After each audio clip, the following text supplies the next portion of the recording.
vida longa na terra que o Senhor, seu Deus, lhe dá. Não mate, não cometa adultério, não furte, não dê falso testemunho contra seu próximo, não cobice a casa do seu próximo, não cobice a mulher do seu próximo, nem o seu servo, nem a sua serva, nem o seu boi, nem o seu jumento, nem coisa alguma que pertença ao seu próximo. Nós vimos o primeiro ao quarto mandamento, que trata sobre amar a Deus sobre todas as coisas. E amar a Deus sobre todas as coisas significa não ter ídolos no nosso coração, significa não corromper o culto, significa não desprezar aquilo que é do Senhor, sua palavra, os sacramentos, seus ensinos, a sua pessoa. E amar a Deus sobre todas as coisas é exatamente separar um dia em 7 para entregarmos a glória que lhe é devida. No meio desses mandamentos, né, nós destacamos elementos que devem ser identificados, que nós temos nos 3 primeiros mandamentos uma negação, não pode, não pode, não pode, e o 4º mandamento ele é exatamente o que nós devemos fazer, né? Então, os mandamentos eles estão agrupados, eles estão relacionados.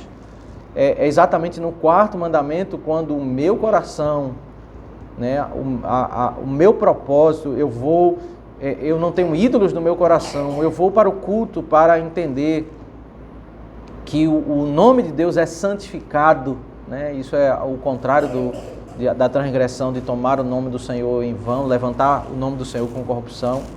Eu vou para me aproximar, isso é o 3º mandamento. O 2º mandamento, eu vou para não corromper o culto, né? Então é exatamente no 4º mandamento onde eu me alimento de Deus e eu me enriqueço. Algo que também deve ser mencionado e lembrado por nós é que o 2º mandamento ele tem algo particular, aquilo que os comentaristas chamam de anexo ao mandamento. Ele, de fato, ele proíbe a corrupção do culto, mas ele não apenas proíbe, ele tem um texto extenso de anexos que falam sobre as implicações disso para a família. E isso é interessantíssimo, né? Como no 2º mandamento, quando trata sobre corrupção do culto, fala que a ira de Deus, e ele usa um termo, isso é comum na Bíblia, usar o termo matrimonial para falar sobre a relação de Deus com o seu povo, né? Algumas traduções colocam Deus zeloso no versículo 5, mas a palavra literalmente é Deus ciumento. A mesma palavra que Tiago vai usar lá no capítulo 4, quando vai falar de que não ameis o mundo porque Deus é ciumento. O espírito fica com ciúmes. Não é o ciúme ilícito, mas é o ciúme lícito de propriedade. Nós fomos separados, comprados pelo Senhor. A ilustração matrimonial, né? Nós somos a noiva de Cristo, é uma ilustração matrimonial. Nós somos casados, o Senhor é nosso marido. É a ilustração contínua que ocorre nas Escrituras. E quando nós corrompemos o culto, isso é semelhante a um ato de adultério, né? Por isso que os termos matrimoniais são usados. E as implicações, elas são derramadas sobre a família, né? O 2º mandamento fala sobre isso, sobre implicações da ira de Deus até a 3ª e 4ª geração, gerações que são cortadas, netos e bisnetos são cortados do Senhor, daqueles que corrompem o culto, e até 1000 gerações são preservadas daqueles que... Acabamos de refletir sobre o tema da soberania de Deus, né? E um dos desafios que nós não devemos nos apartar, não devemos ignorar, é que a doutrina da predestinação, ela não anula as implicações das minhas escolhas. Essas duas, os teólogos reformados, eles costumavam dizer o seguinte: eu não consigo entender como essas coisas se harmonizam. Você não pode estudar a doutrina da predestinação e na sua conclusão, você chegar ao ponto de entender que existe um fatalismo. Eu posso viver como eu quero, e o que está predestinado mesmo está predestinado. Isso não reflete a verdade bíblica, porque mesmo Paulo que ensina Romanos 9, ele em Gálatas 6 diz, de Deus não se zomba, aquilo que eu plantar eu vou colher. E o texto de Êxodo 33 que fala que Deus tem misericórdia de quem quer e compadece de quem apraz, endurece quem apraz, ele vai dizer em Êxodo 20 que o modo como eu lido com o culto haverá implicações. Então, Deus é aquele que predestina e a mim cabe temer ao Senhor e fazer tudo o que tiver ao meu alcance para que eu colha bênçãos para a minha vida e para a minha família. E aqui o segundo mandamento é um dos tópicos que vai ser mais tratados nos dias da reforma, quando se fala sobre culto, né? Como se tem o cuidado. Por que é que se fala tanto no meio reformado sobre cuidado, sobre culto? Será que é um exagero? Será que culto é um tema para ter muito cuidado? Como você responderia para uma pessoa que fala para nós que o nosso culto não é tão flexível? Por que nós falamos tanto sobre cuidado, perigos no culto? Como você responderia para uma pessoa dessa que fala isso?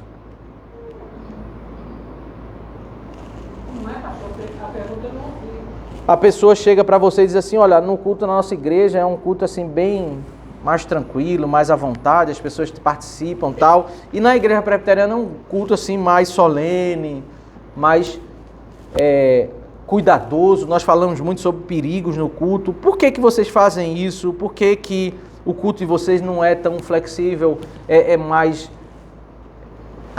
como algumas pessoas dizem, engessado, né? Nós somos como... mais frios. Né? Mais frios, né? Como você responderia a uma pessoa dessa? Nós estamos certos em fazer isso? Sim, eu acho que... Existe perigo no culto? Eu penso que o ato de culto é um ato solene, porque a gente está cultuando o Deus Santo.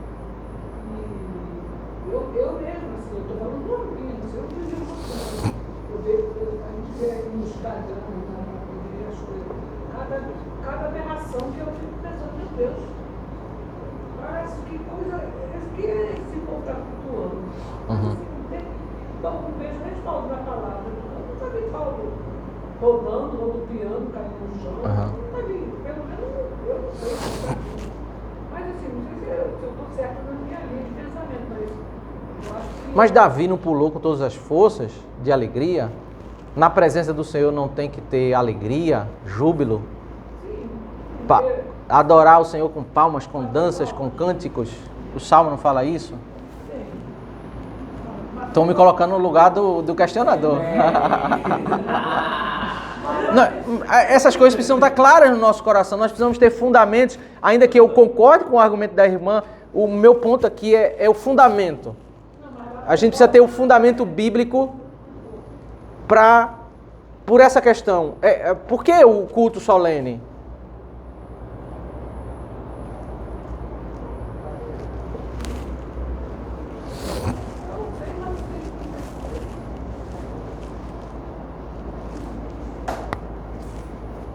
Você diz assim, por causa do segundo mandamento. No segundo mandamento, Deus diz assim, ó, não pode ter outros deuses. Primeiro mandamento, não há um Deus além de mim. Você tem o sétimo mandamento, né? O quinto, sexto, sétimo, oitavo, são frases curtas, não faça isso, não faça aquilo, não faça isso, não faça isso. O primeiro mandamento é não tenha outros deuses diante de mim. O versículo 7, que é o terceiro mandamento, não tome o nome do Senhor, seu Deus, em vão. Mas do segundo mandamento, o Senhor, ele não somente ele proíbe, ele coloca um alerta. Esse alerta, esse destaque, quem colocou foi o próprio Deus. E ele começa a falar sobre crianças. Ele diz aqui, é interessante que a proporção do segundo mandamento, ela é uma proporção tremenda para a família. Para bem ou para o mal. Porque ele começa a falar de filhos, netos, num sentido negativo e num sentido positivo. Porque é exatamente no culto que nós vamos ou aprender corretamente a palavra e como adorar a Deus e conhecer o ensino da graça, ou eu vou, veja que perigo, eu entro, eu quero me relacionar com Deus, eu separo um momento para me adorar a Deus, eu entro naquele momento e eu começo ao invés de agradar a Ele, eu acho que eu estou agradando, mas na realidade eu estou afrontando. Né? A minha intenção é uma boa intenção, mas eu estou fazendo exatamente, eu estou ouvindo falsos ensinos, eu não estou sabendo que eu estou ouvindo falsos ensinos, mas eu estou ouvindo falsos ensinos, eu estou fazendo práticas que parecem aos meus olhos serem agradáveis a Deus, e eu estou ofendendo Deus.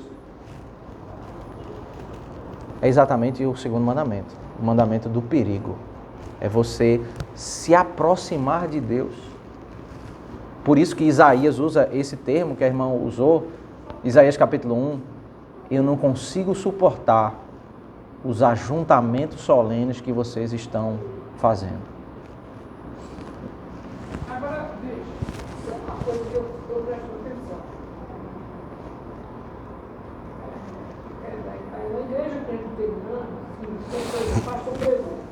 Eu vejo muito isso na igreja de, quando eu vejo um vídeo pastor na igreja de Pinheiro, quando o pastor conta assim, olha, nós estamos abrindo igreja lá na Europa, não sei onde, não sei o quê, no Mongólia, não sei o que. Aí o povo não diz amém. Aí ele diz amém aí, pelo amor de Deus. Ele fala, os irmãos. Porque na nossa igreja tem isso. O pastor fala uma coisa assim, ou tem, não sei, ninguém acha que isso é da igreja, não estou falando daqui, não. De todas as igrejas, não fala um amém. Porque também é outro extremo também. É uma coisa tão cemiteriana que uma mosca atrapalha o culto. Tem isso também. A gente também tem isso. E eu penso que não é, que eu acho assim, que tem que ter fervor. Não é que eu vou sair aqui dando glória, ou não ponto atrás de glória a Deus. Não é. A gente tem que ter bom senso. Tá, então qual é a definição, a palavra que o Senhor usa em Levítico 23, Isaías 1, em Êxodo capítulo 23 também, ele usa um adjetivo para... E esse adjetivo ele tem um significado, que o culto do ajuntamento do povo do Senhor deve ser solene. O que significa isso? Então, respeitoso, não pensa que não é... Mas eu não estou falando de bagunça também, não. Estou falando nesse... Por exemplo, a Bíblia diz assim, concorde-se também quem não tiver, como lá também no outro não tinha, mas a Bíblia fala, batem palma a todos os povos. Sim. Celebrar o conjunto de povos. Tem igreja que não gosta de bater palma, não tem pastor lá, não bate. Eu também bato em casa, mas gosto de cantar muito, de louvar, adorar a Deus, eu gosto muito. Gosto muito de louvor. Assim, como o senhor fala, um pouco solene, dentro da palavra, dentro daquilo que o senhor estabeleceu, com ordem, decência e... Então, mas eu realmente acredito que as pessoas que entendem que devem ocorrer danças, eles acham que estão fazendo isso para o Senhor, ou que tem um momento, as culturas são distintas, de comunidades e de nações, e um conceito de uma pessoa do que é respeitoso para outra já é diferente. Então, como é que a gente encontra na Escritura algo que está independente da cultura e da nossa percepção? O Salmo, ele convoca a adoração com alegria, a danças, a pulos. O problema é que o Salmo, ele está falando sobre aquilo que muitas vezes deve acontecer no culto e aquilo que deve acontecer no caminho para o culto ou em nossas festividades. Davi, ele não dançou nem pulou no culto, ele dançou e pulou voltando da batalha quando ele recuperou a arca. Então, esses momentos mais efusivos, descontraídos, eles devem ter lugar na nossa vida. Ele deve ter lugar na nossa vida. A descontração é algo que deve ter lugar na nossa vida. Só que O significado dessa palavra descontração, ela é o oposto da palavra reverência. Descontração, ela significa irreverência. E irreverência não é uma coisa errada. É errada no momento solene. Quando nós nos assentamos na mesa de jantar, sentamos para comer, e alguém fala uma coisa engraçada, sem nenhuma falta de respeito nem nada, isso é um momento irreverente, descontraído. Então, é isso que nós precisamos entender, que a igreja reformada entendeu muito bem, de que a Bíblia trata o culto solene como um momento distinto daqueles momentos em que o povo de Deus celebrava com mais efusividade. O fervor no culto, ele tem que ser próprio de uma solenidade. E as igrejas, às vezes, elas tentam intermediar, elas não querem fazer um momento mais festivo e elas querem trazer isso para o culto. E aí é que está o problema. O momento do culto solene, ele tem que ser solenidade. Às vezes a gente quer fazer no culto, ter tipo uma participação do povo, de uma coisa que a gente não faz no tribunal. A gente não ousaria, diante de um juiz, fazer um tipo de um comportamento desse. A primeira coisa que você encontra quando você entra no tribunal, o juiz, ele manda, se você entrar de óculos escuros, ele manda você tirar. Porque ali é um momento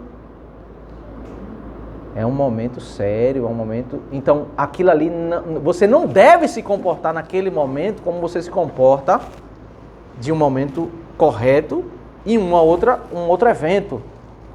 Você vai para uma celebração de casamento, uma celebração de aniversário, você está muito descontraído na presença do Senhor, você não vai estar chamando palavrão, não vai estar fazendo xingamento, mas na presença do Senhor você está irreverente, você está descontraído. Mas o comportamento que você se espera de você no culto deve ser distinto, deve ser solene. E é por isso que esse termo é usado. Esse termo não foi criado na história, esse termo foi o próprio Deus que estabeleceu solene. Né? Deve haver solenidade, né? Deve haver um culto reverente. Se o algo tivesse para ser completado, por algum outro lado na moeda, a anunciar a palavra e aqui no culto solene deve ser exigido. Deus, ele não apenas ordenou o conteúdo do culto na sua palavra, mas ele também ordenou a forma do culto. E quando nas Escrituras nós vemos a corrupção de um desses dois lados, a gente vê juízo, Deus derramando juízo sobre o povo. Aconteceu um negócio recentemente, acho que tem cerca de um ano. Minha irmã está morando nos Estados Unidos e ela estava procurando uma igreja perto da casa dela. E ela encontrou lá, olha, uma igreja presbiteriana. E, tipo, tinha toda a cara, tinha toda uma estrutura de igreja presbiteriana. E tinha também, ela conseguiu a liturgia antes, ela, poxa, tem uma liturgia, né? Tem um boletim e tudo mais, explicando. E ela, pronto, parece ser uma boa igreja. E quando ela chegou na igreja, tinha um prelúdio, tinha uma oração inicial, mas quem subiu para pregar foi uma mulher. Então, só para que vocês entendam, esse culto, ele tinha uma forma correta, mas o conteúdo dele estava corrompido. Era uma mulher que tinha subido não para pregar, mas para fazer um discurso de história e falar que as pessoas devem ser boas. Ela não falou de Bíblia nem de nada. Então, da mesma forma, por um outro extremo, a gente encontra igrejas hoje em dia em que o pastor ele chega para pregar num culto que é uma prancha. Ele até pode falar coisas bíblicas, ele pode até explicar a Bíblia, mas não é característico do culto bíblico essa descontração, como o pastor falou. A adaptação, né? Um texto que é assim muito forte, muito marcante é Êxodo 19. Êxodo 19, ele, nessa discussão, ele é importantíssimo para a nossa reflexão, porque todo o desenrolar de Êxodo fala, eu vou libertar o povo para que me adore no deserto do Sinai. Em Êxodo capítulo 19 é o primeiro evento que eles se juntam para adorar. Quando eles chegam em Êxodo 19, Deus diz o seguinte, imagine você esperando, naquela expectativa, né? Pragas, e você sai, cruza o mar, e ainda tem a dificuldade de água, pão, e cai do céu, e você na expectativa, eu quero chegar lá, o que é que vai acontecer? Deus está falando nesse tempo disso, da adoração, de tantas vezes, o que é que vai acontecer? Quando eles chegam lá, Deus disse, não é agora, se preparem, porque ao terceiro dia eu vou sair para me encontrar com vocês. Agora tem um detalhe, todo mundo fique preparado e ninguém encoste no monte. Se alguém tocar no monte, vai ser fulminado. Se até um animal tocar no monte, vai ser fulminado. Eles ficaram naquele clima de tensão. Deus aparece, o texto diz lá que há trovões, relâmpagos, ele fala, Moisés responde, há um diálogo lá, a estrutura do culto é estabelecida e pronto. Quando chega no livro de Hebreus, né, o texto de Hebreus ele fala muito sobre a antiga aliança, aquilo que foi removido e a estrutura da nova aliança. Né? Você pode imaginar, poxa, mas a gente ali está no culto da antiga aliança e aquilo ali foi removido. E de fato, alguns elementos como o trovão, o relâmpago, a gente não escuta hoje o trovejar. No final do capítulo 19, quando chega no capítulo 20, que o povo fica tão com medo que diz assim, Moisés, fala conosco, mas Deus não fala conosco. É melhor você falar conosco, porque nós temos medo. Aí, lá em Êxodo 20, Deus fala assim, não é para que vocês tenham medo, é para que vocês tenham temor. Deus fez o trovão para ensinar um conceito. Na hora do culto, Deus fez um barulho estrondoso. Era uma ilustração para ensinar um conceito. Qual é o conceito que eu preciso aprender? Na hora do culto, eu preciso entender, ali mora o perigo. Ele ilustrou. Isso não é um mandamento que permanece. Você pode tocar na parede, em qualquer lugar, você não vai ser fulminado. Mas ele ilustrou com tocar no monte, uma pessoa ser morta, para ilustrar o conceito que na hora do culto, eu preciso tomar cuidado. Então, quando chega em Hebreus 12, ele cita a cena de Êxodo 19, é um texto assim, para você conhecer isso. Olhe para Hebreus 12, verso 18. Ele trata sobre esse assunto, né? E ele faz um comparativo sobre o culto na antiga aliança com o culto na nova aliança. E ele vai dizer que a nossa realidade de fato é diferente. Em que sentido é diferente? Em que sentido não é diferente? Hebreus 12, verso 18. Ora, vocês não chegaram ao fogo palpável e aceso, à escuridão, às trevas e à tempestade, ao toque da trombeta e ao som de palavras tais, que aqueles que ouviram pediram que não lhe fosse mais falada, pois já não suportavam que lhes era ordenado até um animal, se tocar no monte, será apedrejado. O cenário era terrível. O povo ficou com medo. Na verdade, o espetáculo era tão horrível, verso 21, que Moisés disse, estou apavorado e trêmulo. Hebreus é interessante que ele expressa as palavras de Moisés. Veja, Moisés era o único que foi autorizado a subir no monte. Até o próprio Moisés ficou apavorado. Ele ficou tremendo.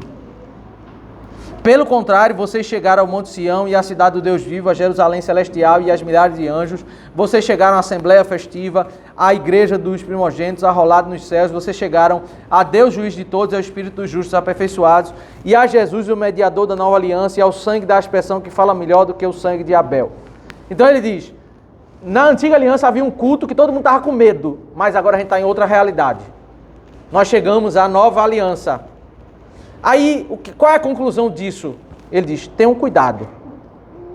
E não se recusem a ouvir aquele que fala, pois se aos que recusaram ouvir, quem divinamente os advertia na terra não escaparam, muito menos escaparemos nós se desviarmos daquele que dos céus nos adverte. Então, olha para o versículo 25. Onde está o maior perigo? No Antigo Testamento ou no Novo Testamento? Nós estamos em uma nova realidade. Não tem fogo, não tem trovão. Mas onde está o maior perigo? Na comparação do verso 25. Onde é que tem mais problema?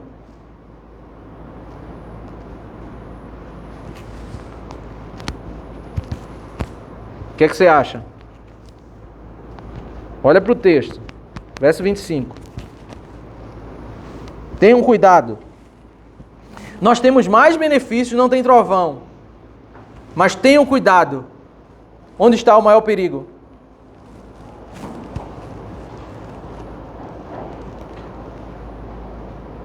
Eu entendo, não sei se eu estou certa, eu entendo que todas as gente, né? Lá no Velho Testamento, algumas pessoas ofereciam povo estranho a culto alimentar uma coisa mais. Já li sobre isso, mas não foi nem a Bíblia, né? É, Nadab e Abiú, mas ele está refletindo especificamente sobre a cena de Êxodo 19. O povo não cometeu nada errado ali. E antes do culto ele disse, ó, ninguém pode tocar no monte, quem chegar perto aqui vai ser fulminado. Todo mundo ficou quieto, até Moisés ficou trêmulo. E houve trovões de relâmpagos, houve um barulho ensurdecedor, Deus mandou um fogo, houve aquela cena que causou um terror profundo. Aí o autor dos Hebreus diz assim, nós não estamos mais nessa cena, estamos em um outro momento. Aí depois você imaginava que qual seria a conclusão? Pode ficar tranquilo, pode pular e gritar. O que ele diz? Muito menos nós, ou seja, pior para nós. Pior para nós. O comparativo, veja a lógica da comparação. Deus enviou um representante na terra, e porque ele era o representante na terra, Deus estava falando por meio de Moisés, quem cultuasse de modo equivocado seria fulminado. Mas agora, ainda que nós não estamos nos símbolos, Deus está falando dos céus, por meio do Senhor Jesus Cristo. Então, Ele está mais perto de nós. O benefício é maior, mas também o perigo é maior. Por que o perigo é maior? Se Deus puniu aquele que rejeitou quem falava da terra, quem rejeitou Moisés foi punido. Como Deus vai tratar aquele que rejeita aquele que fala do céu? O verso 25 é: tenham cuidado e não se recusem a ouvir aquele que fala. Pois se aos que recusaram ouvir quem divinamente os advertia na terra não escaparam, muito menos escaparemos nós se nos desviarmos daquele que do céu nos adverte. Então, o que é mais ofensivo a Deus? Rejeitar Moisés ou rejeitar a palavra de Cristo? O Senhor Jesus ele falou sobre isso no Novo Testamento, né? Pensa num povo mais ofensivo a Deus, o povo de Sodoma e Gomorra. Eles queriam estuprar um homem. Ló até cometeu insensatez e dizia assim, minha filha está aqui. Percebe a loucura do homem? Os homens, você está na sua casa com sua filha e chega estupradores lá fora querendo estuprar o visitante da sua casa e você diz assim, não estupra ele não, pega a minha filha. Que loucura, né? Mas os homens disseram, não, nós queremos os homens. Que eles imaginavam que eram homens, eram os anjos. A ira de Deus foi tão grande que ele destruiu. Jesus no Novo Testamento ele diz assim, vocês que não estão me ouvindo, maior pecado tem do que Sodoma e Gomorra. Maior ofensa vocês estão cometendo. Não ouvir Cristo é muito ofensivo a Deus. É ser pior do que um estuprador. Estuprador de homens. Aqueles homens estavam fazendo. Não ouvir Cristo é altamente ofensivo. Esse é o peso da comparação que Cristo está fazendo quando ele está no Novo Testamento ensinando, né? Então, não ouvir Cristo, tenham cuidado, né? A cena, tira a ilustração de Êxodo 19. Mas cuidado para quando você não tirar a ilustração, você não tirar também a essência do ensino. Porque o trovão foi para ensinar um conceito. Qual é o conceito? Toma cuidado. Aí eu tiro o trovão, mas eu não posso perder o conceito. O conceito é, toma cuidado. Aí é interessante que a conclusão do capítulo, que ele vai fechar essa cena, é capítulo 12, ele diz assim, por isso, verso 28. O que é que diz o verso 28? Alguém pode ler? Verso 28 e 29. Por isso recebemos nós um reino inabalável, e tenhamos a graça pela qual sirvamos a Deus de modo agradável, com reverência e santo temor, porque o nosso Deus é fogo consumidor. Existe um problema de tradução que a palavra grega usada para culto não é para serviço de modo geral, é essa palavra para culto, é essa palavra aqui que está no versículo 28, que é sirvamos a Deus, é cultuemos a Deus de modo agradável. Qual é a conclusão do capítulo 12? Qual é o ponto que ele quer tirar? Ele olha para a cena de Êxodo 19 e agora ele chega a uma conclusão. Temos um reino inabalável. Esse reino inabalável, ele está dialogando com a profecia de Ageu, que ele citou do verso 25 em diante, que existem coisas abaladas, que são as coisas temporárias, e as coisas inabaláveis, as coisas que foram os princípios que vieram dados pelo Senhor para permanecer. O que é as coisas abaláveis? As coisas que eram ilustrações. O trovão, o relâmpago, a lei cerimonial, os sacrifícios, isso são. Mas nós, na Nova Aliança, recebemos um reino inabalável, o reino estabelecido, sem ilustrações. Não tem trovão. Mas qual é a conclusão desse ensino? Quando você pensar sobre culto, qual é a conclusão? Nós estamos com a graça. Estamos na graça. E o que significa estar na graça quando você vai cultuar o Senhor?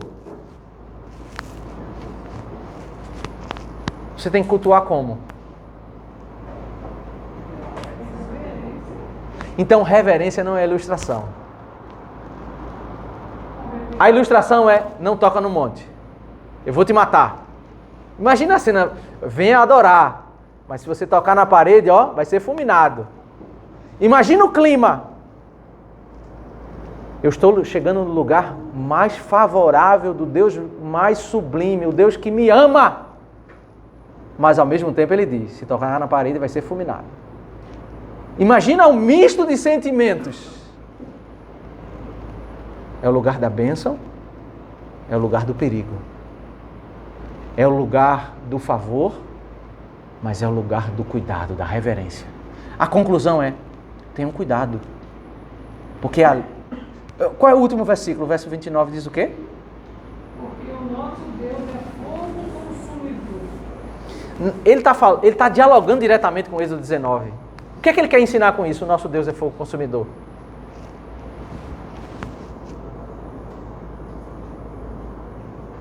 Por que citar isso? O nosso Deus é fogo consumidor. Por que citar esse adjetivo de Deus? Ele está dialogando com a cena de Êxodo 19. A cena do Antigo Testamento é se você tocar na parede, o fogo vai vir na sua cabeça.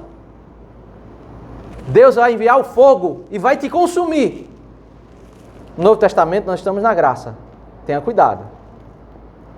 Porque a ilustração foi o fogo que você viu, mas quem Deus não é ilustração.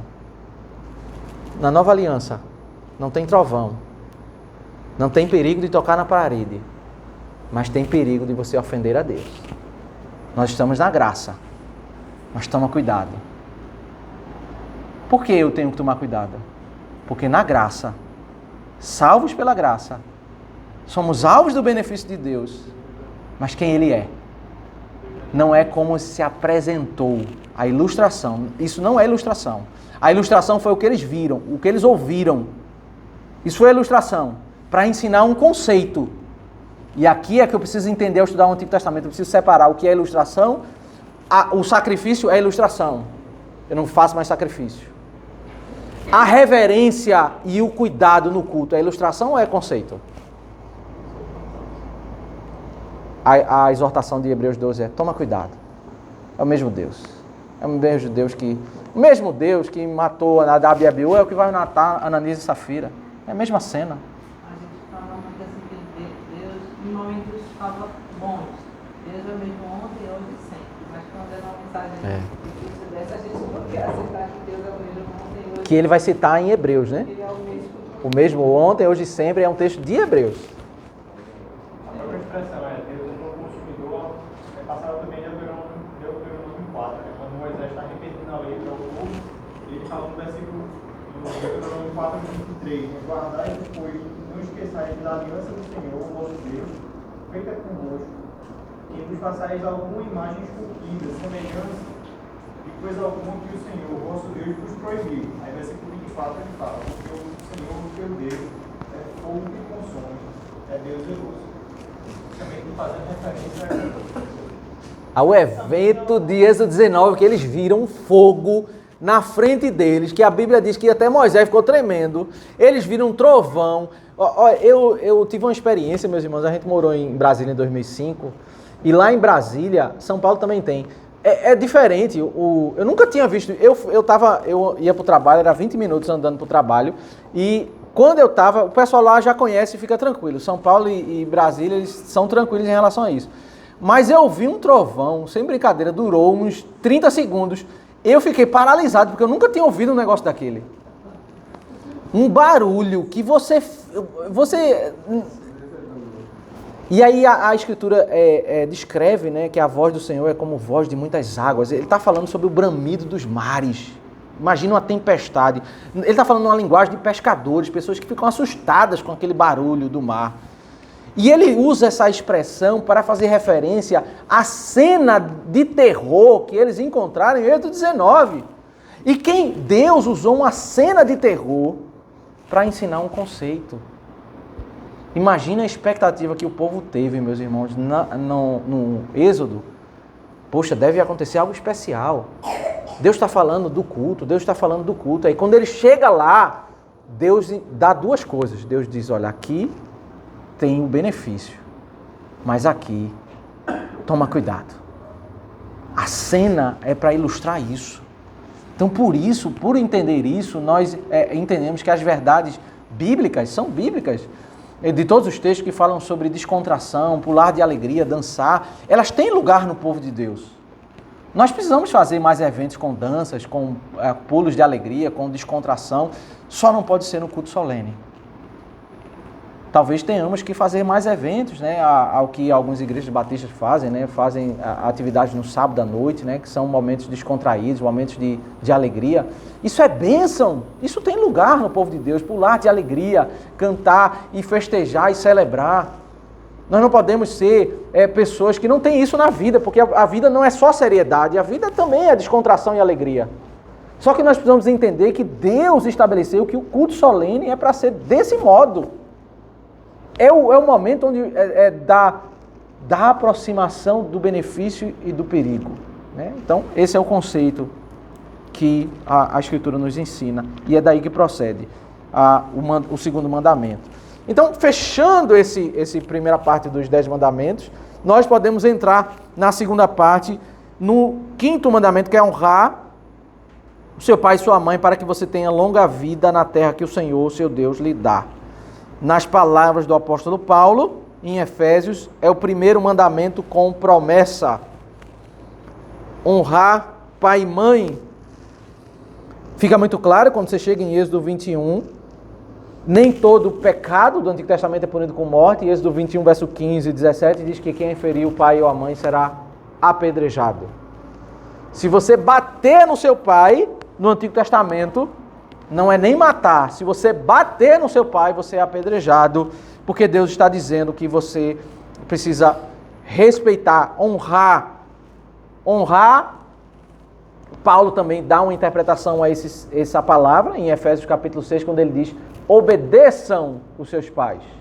Honrar envolve obedecer. Paulo vai dizer, filhos, obedeçam os seus pais.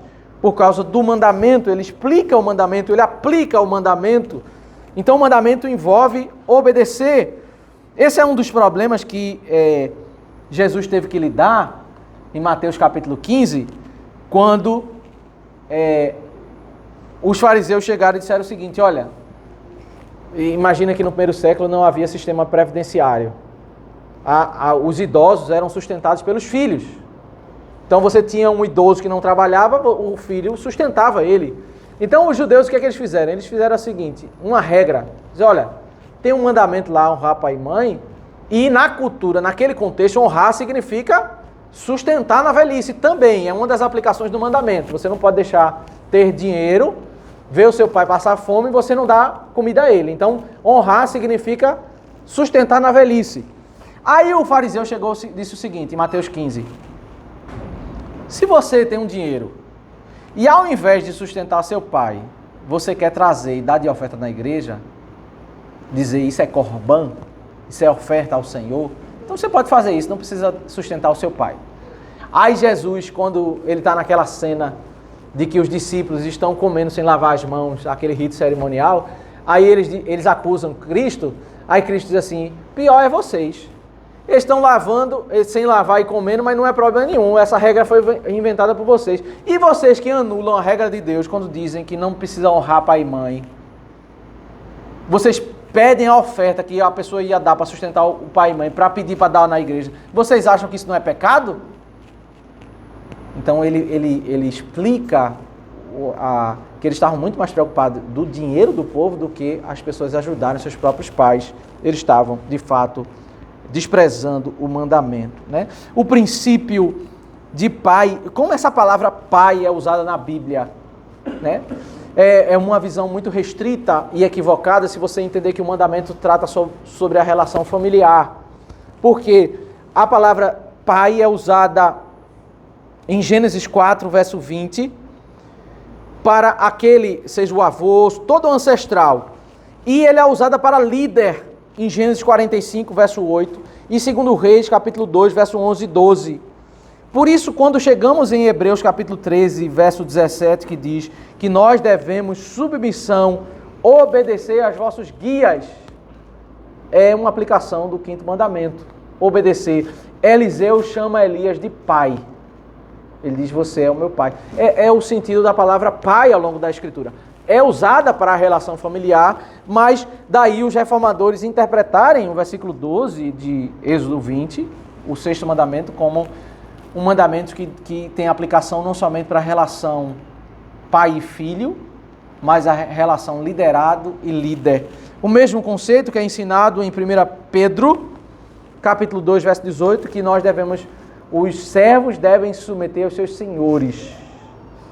O funcionário deve submeter ao seu patrão.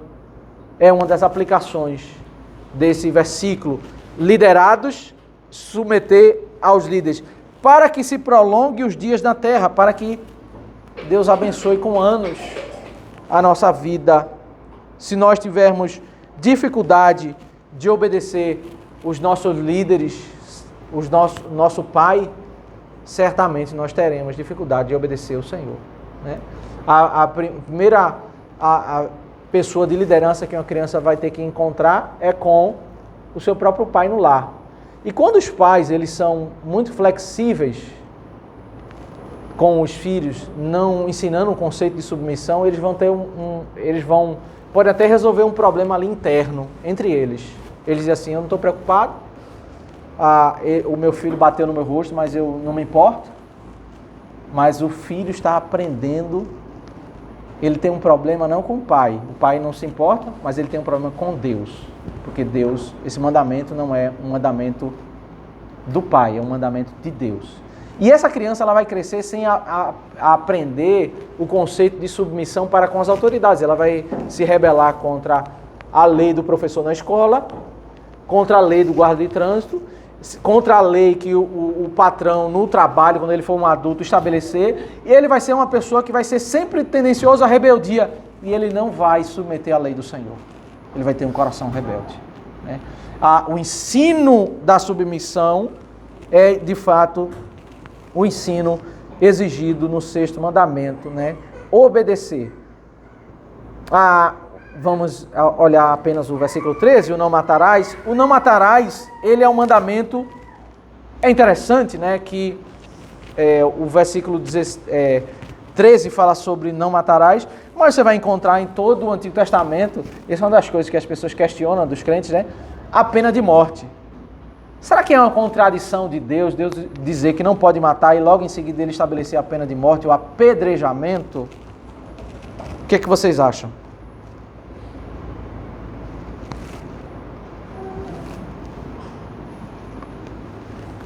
É incoerência não matar e logo depois dizer que deve matar?